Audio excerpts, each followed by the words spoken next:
Happy trade deadline Thursday. How we doing? Evan and Tiki on the fan. We got a very big show today. Very big show. Bad Tiki will be on the program at 4:30. We'll finally learn Sean Morash's big show announcement at 4 o'clock for beating me in pickleball. We got a lot of football to do on the show today. But I admit, I always want to be open with the audience and know how I'm feeling. I'm very depressed today. I'm very down today. I'm very upset today. And the reason I'm down and the reason I'm upset is because the New York Knicks know what they're doing. They really, really, really know what they're doing. Why does that upset you, dude? Because I'm the head of the coalition of Knick haters. Okay. And for many years as the leader of the coalition, I got to enjoy days like today. I got to enjoy many years of laughing at the Knicks. LOL Knicks. Here's the dead honest truth. If you tweet LOL Knicks, if you say LOL Knicks, you're ignorant. Because there ain't anything to laugh about anymore. This franchise knows exactly what they're doing. And I get it's not sexy. I get it's not the superstar. But first of all, I know Bojan Bogdanovic very well, as you may know. He can score. We all know Alec Burks very well. CP, the franchise, with Wiz a couple of days ago, and while he's not a star, he makes 40% of his shots from three. And the New York Knicks today, without giving up very much, just improved themselves. And they did it, and here's the key, without giving up very, very much. The New York Knicks today, on February 8th, 2024, are a better team than they were 2.5 hours ago. They have a better chance to do, as some say, damage than they did 2.5 hours ago. The New York Knicks are run by a team president who, while he never speaks to us, knows what he's doing. If you're a Knicks fan today, and we still have 54 minutes until the trade deadline passes, and if there's any breaking news, you will hear it here, I promise you. But the New York Knicks know what they're doing, and they've improved themselves. So I'm giving you your flowers. I'm complimenting you, but I'm scared. I'm scared of this franchise. Why are you scared of the franchise? Because you're thinking the next move is going to be even a bigger one next year or this summer or whatever it comes down to? Because, yeah, these are good moves. These are two 40% three-point shooters, which is what we knew that the Knicks needed. But it's interesting because when CP was here and he said, oh, Alec Burks, you're like, oh, yeah, that guy. Okay. It was a tepid acceptance of a Tom Thibodeau guy coming back, knowing exactly what Tom wants, being able to play exactly how Tom wants him to play, and fitting in immediately. Because there's not going to be a chemistry issue, I don't think, with either one of these guys, but particularly Alec. But I also feel both of these moves, while good, and they bring you shooting, it's just kind of like, okay. It's like a tepid smile. It's like a half Why smile. would it be tepid? You sat with me during Knicks Net saying they need punch off their bench. They just added it. They just added two guys to do it. I know, but I feel like I had all of this like pent up expectation that it was going to be something like otherworldly. But what's otherworldly? I have no idea. A star. It's like someone who can really be someone who's not 35 years old like Bojan is. Someone who's not 32 and a half and you know, up and down like Alec was when he was here. Missed, I don't know how many games he missed that first year that he was here. But like they're good. I'm not knocking them at all. I agree with you. The Knicks do know what they're doing, but I was expecting like a real splash with like 11 first-rounders still available. But wait a second. I thought something big was going to happen. Tiki, it just feels it's good, but it doesn't feel, yes, now we can win an NBA championship good. That's all I'm saying. But there's a difference, and this is why the Knicks know what they're doing. They're not making moves to be splashy. They're not making moves to get the back page of the newspaper. They're making moves because they're smart, because they're deliberate, and can help them moving forward. I agree. So that's why these moves make sense. Look, Alec Burks is not a superstar. Alec Burks isn't a needle mover. It's funny, and I don't know if other Knicks fans felt the same way, because sometimes it's how you get the news. Like, did you get it from listening to this radio station? Did you get it from Twitter? Did you get it from a friend? When I first heard the trade, I heard Alec Burks for Quentin Grimes. And my reaction was, That's my reaction. It was, When I hear they're getting Bojan Bogdanovic as well, And oh, by the way, the draft capital they're giving up are second-round picks. And just to show you how consistent I am about this, my basketball team just traded Royce O'Neal for second-round picks. I wiped my ass with second-round picks. So if as a fan I'm going to tell you I don't care that I just got them, then I'm certainly not going to be afraid that you gave them up. So you added 2 rotation pieces, 2 guys that can help you right now as you're shorthanded. More on that in a few minutes. And yeah, when you squint your eyes, and I had this test the other day, when you close your eyes and you envision a playoff game and you envision final 5 minutes, can you envision that guy being on the floor? Well, here's what's complicated with the Knicks. As of right now, with no Julius Randle. He has to be. Yes. Right. Once they're healthy, we'll see what this rotation turns into. But Bojan Bogdanovic specifically, yes. Yes. And you did that without giving up anything that really cost you moving forward. Clearly, the Knicks decided on Quentin Grimes. He ain't the answer. Tom Thibodeau made the decision, hey, I don't think this guy plays through injuries. They don't want him anymore. Now, you want to rip Leon Rose for making that pick a few years ago and say that didn't work out? Fine. But you turned it into something. The New York Knicks improved their bench today. Yes, they did. And in the immediacy with the injuries they're dealing with, they improved their chances of winning basketball games until they're fully healthy. And they did it at a cost that's minimal. That's what the Knicks did today. So if you're looking for flashy, if you're looking for sexy, if you're looking for superstar, if you're looking for bright lights, I don't know why you were expecting that, because I don't think that was ever happening at this trade deadline. I just wanted to be surprised. I think every time, I think this happens every year, by the way. You go into this trade deadline, or at least the lead up to the trade deadline, thinking that something big is going to happen. And something big never happens. Especially not for the Knicks. And it just feels like to me, with all of this equity, this trade equity that they have sitting, and I know they're not trying to make the big splash because they don't want to be imprudent. They want to do it the smart way. But it felt like this was the year where things were going to slowly work their way into a position where the Knicks could make a humongous move. For who? For whoever. But that's the problem. And I I think you're right. But still, this one feels okay. I'm not saying it's bad. Right. And I think you're right. They do know what they're doing. And there probably is a plan. It'd be great if Leon Rose ever came out and gave us some kind of inkling of what that plan might be. But I think there is a plan for the Knicks going forward. And you should feel enthused by this. But they're not winning a championship now. Right? Yeah, maybe they'll win another series. Maybe they can get to the Eastern Conference Finals. I doubt it. But this feels just okay. I'm not saying bad. Are they better? You smile with this. Of course they're better. Okay. And they got rid of some dead weight, which is the most important thing. But here's why that's important, and this is why my reaction to this trade is far different than if they were trading first-round picks. So about a week and a half ago, when we're sitting there thinking about this trade deadline, I thought the Knicks were going to have to make a really tough decision. And what I mean by that was, do you take some of the valuable first-round picks that you have, one coming to you via Dallas this season that has minimal protections on it, but they should convey this season with Dallas having some success from the Porzingis trade? Would you use any of your draft capital to try to help yourself win now? And I agree with you, not a championship-level team, but improve yourselves now to, I don't know, conference finals, conference semis, but smaller moves that help you, but you're giving up the draft capital that you could use next summer. You know who just did that? The Miami Heat just did that. And I remember when Miami did that for Terry Rozier, I thought to myself, as an opponent of Miami, wow, okay, they made a move that's trying to improve themselves in the short term, but they hurt their ability to go get a star next season or the year after, because they just took away a first-round pick. And I understand that being a really difficult decision. Like, do you take away from the potential of acquiring somebody? And by the way, when I say somebody, we don't even know who the person is. We could speculate it's Donovan Mitchell. We can create in our mind it's Luka Doncic, but we don't even know if that person exists, right? It's not Luka, but go ahead. I agree, but that's my point. Yes. We don't know who the person is. Are you willing to give up a pick or two that could keep you from getting a star to help yourself on the margins now? And I admit, that's a tough question. And that's a really good debate. Probably not. Probably not. Fair. Here's the best part for the Knicks, and not good for me. I admit this because I don't like you. But I call it like it is. Here's what's really good for you and sucks for me.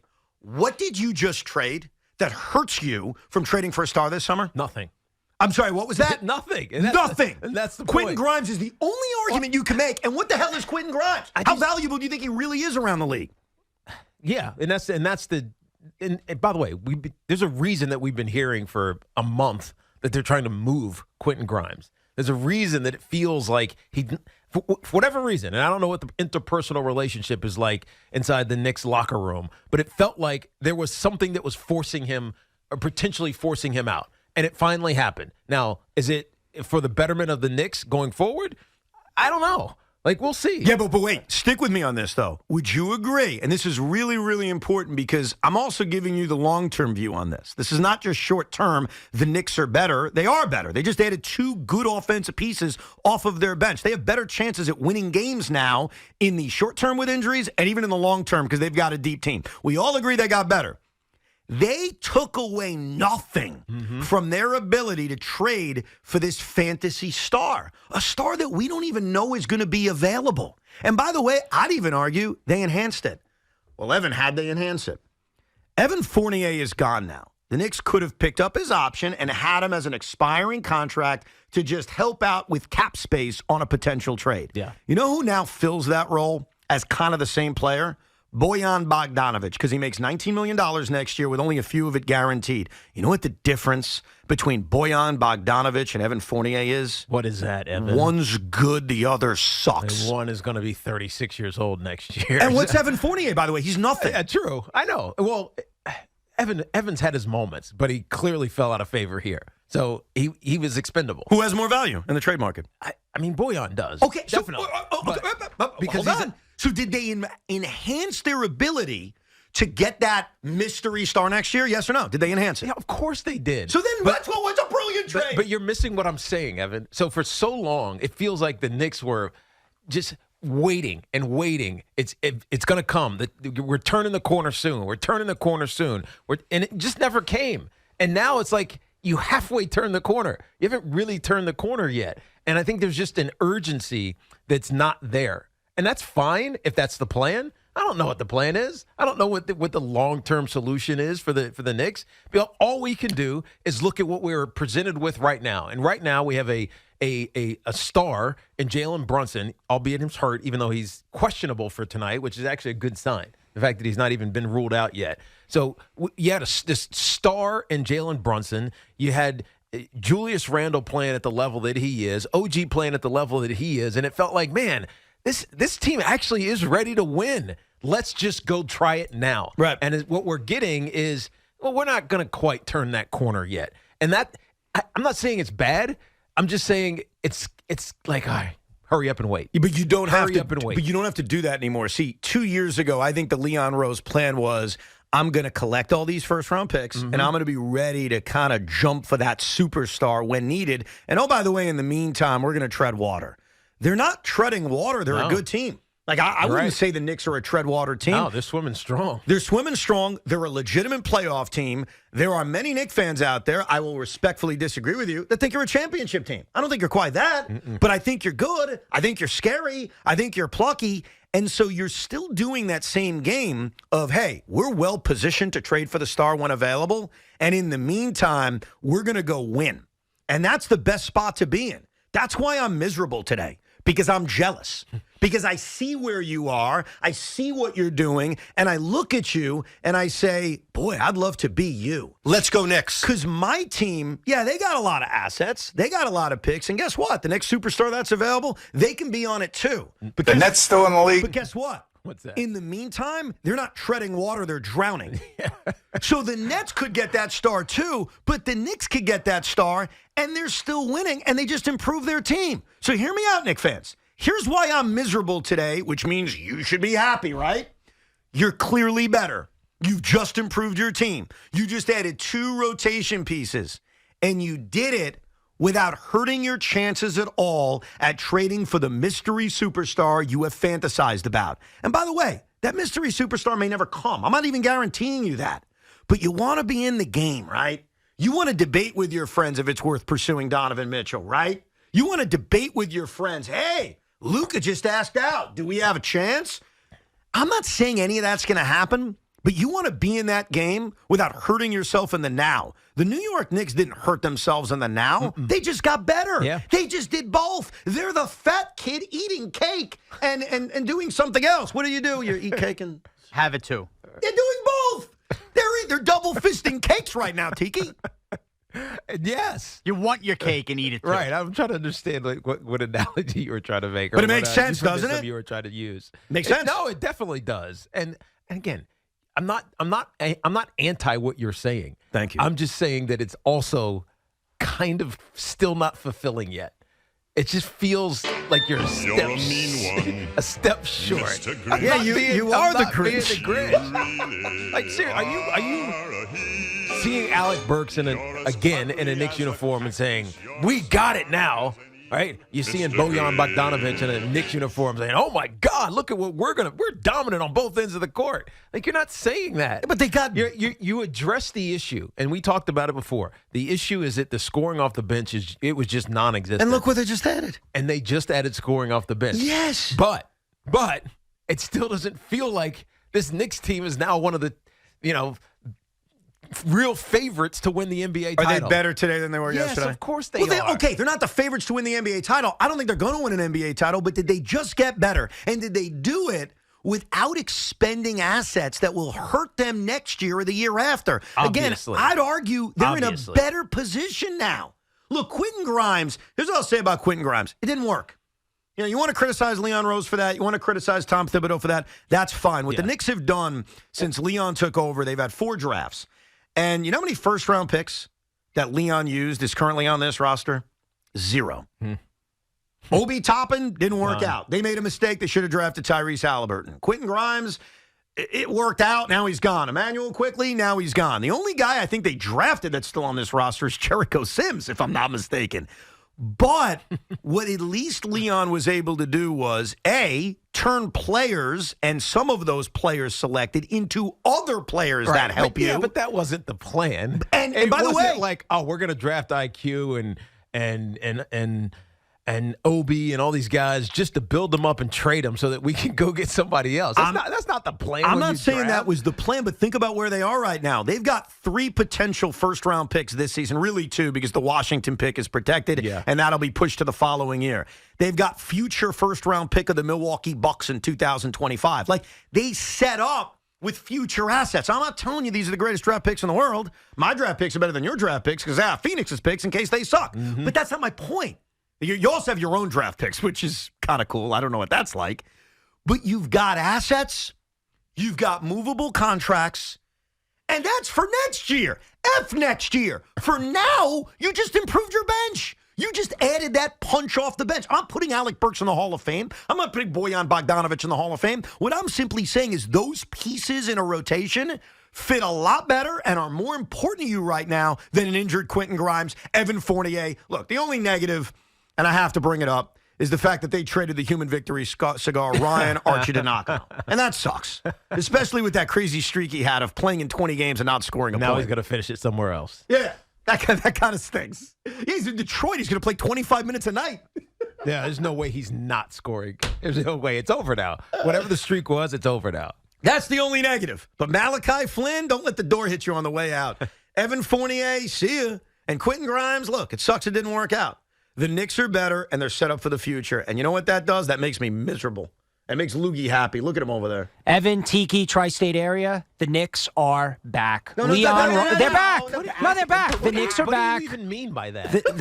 I don't think I have to explain it, Tiki. The Knicks are you back. do. Leon Rose is out here cooking. They're back, Tiki. They are back. The Kings of New York, they are back. The Knicks are back. Don't turn into Sal and the King Cohen thing with I will not. King Rose, I will come up with they were talking about today. Pithy nickname for Leon Rose. I don't have one yet, but he's out here cooking. As Evan pointed out, he has recognized the problems. He has gotten rid of them throughout the years. He has now turned the Knicks into the most functional organization in New York, which is a total 180. I know he's not their GM, but he's the best GM in New York, and the Knicks are back. I will come back and take your calls. Two bucket getters they got. Yes, they did. Are you giddy, Knick fans? Or are you looking at this saying, I needed more of a needle mover? 877-337-6666.